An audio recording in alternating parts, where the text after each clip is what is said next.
नहीं बोल पाए। ये संविधान संशोधन की बात कर रहे हैं। संविधान संशोधन तो सबसे ज्यादा इंदिरा जी के पीरियड में हुआ।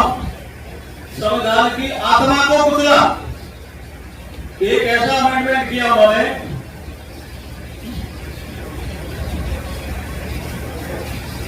39 अमेंडमेंट है, एक ऐसा अमेंडमेंट किया जिसमें इन्होंने कहा कि राष्ट्रपति, उपराष्ट्रपति, प्रधानमंत्री और स्पीकर, इनके इलेक्शन को जुडिशियल स्क्रूटनी कोर्ट नहीं कर सकते।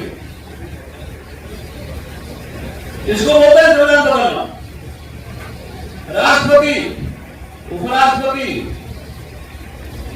प्रधानमंत्री और स्पीकर ऑफ लोकसभा, इनके इलेक्शन को आप कोर्ट में चुनौती नहीं दे सकते। अमेंडमेंट किया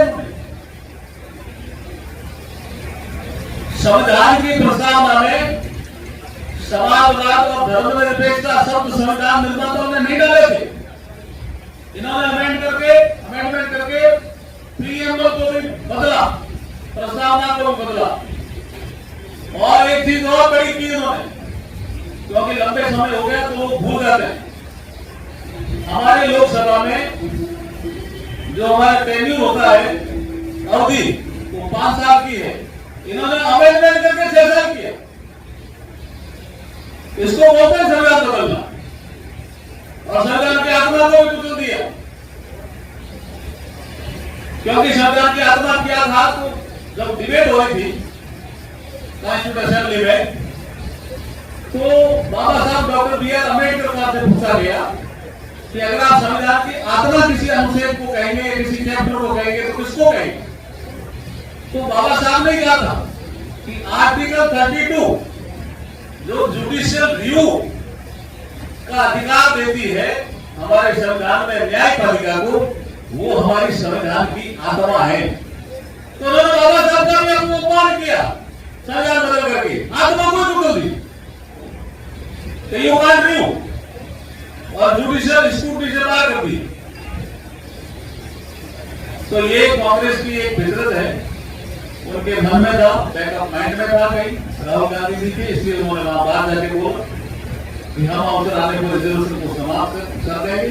हम आपको कहना चाहते हैं कि हम रिजर्वेशन को समाप्त नहीं होने देंगे, ना हम करेंगे और ना हम होने देंगे। जो संविधान सम्मत रिजर्वेशन SC/ST OBC का है वो लागू है। इसके लिए हम आपके बीच में आए।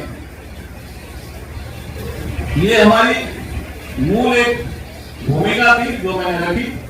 अब आपके कोई प्रश्न होंगे तो जरूर मैं प्रश्नों को लूंगा। समाज का आरक्षण की बात करिए, आप देखिए क्या इस समाज से जो प्रिविलेज से ऊपर आते हैं लोग, उनको आरक्षण देना चाहिए? देखिए, ये विषय अभी सुप्रीम कोर्ट के सामने आया और सुप्रीम कोर्ट ने एक ऑब्जर्वेशन दिया। आप थोड़ा सुप्रीम कोर्ट के फैसले को देखना पड़ेगा। आपको 2 पार्ट में है। एक पार्ट है ऑब्जर्वेशन, वो निर्णय का पार्ट नहीं होगा, वो ऑब्जर्वेशन है। सुप्रीम कोर्ट ने कहा कि SC/ST समाज में क्रिमिनल क्या हो सकता है, ऐसी उन्होंने टिप्पणी की और 1-2 जज का होना भी चाहिए ये टिप्पणी की। But that is not part of the judgement. Judgement का पार्ट है सब categorisation of the schedule caste. जो शेड्यूल कास्ट संविधान के अनुच्छेद में लिखी हुई है, उनमें आप सब कैटेगराइजेशन कर सकते हो, वो भी राज्यों को कहा है।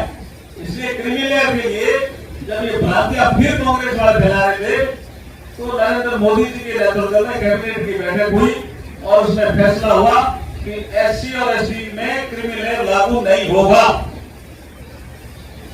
और बोलिए,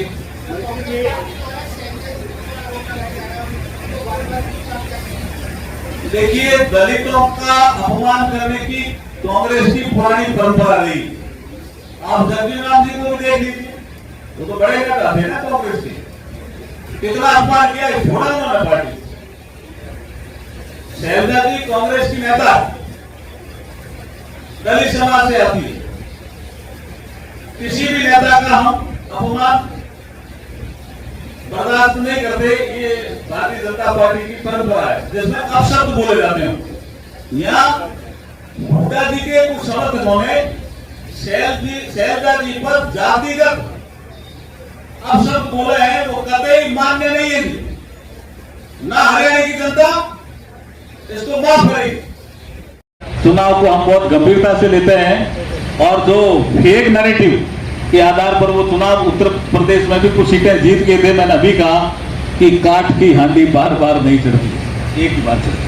अच्छा, हरियाणा में क्या स्थिति नजर आती है आपको आज? बहुत अच्छी स्थिति नजर आती है हमें। We will form a government, हम सरकार बनाएंगे। ठीक है sir, thank you sir, thank you. आप सबका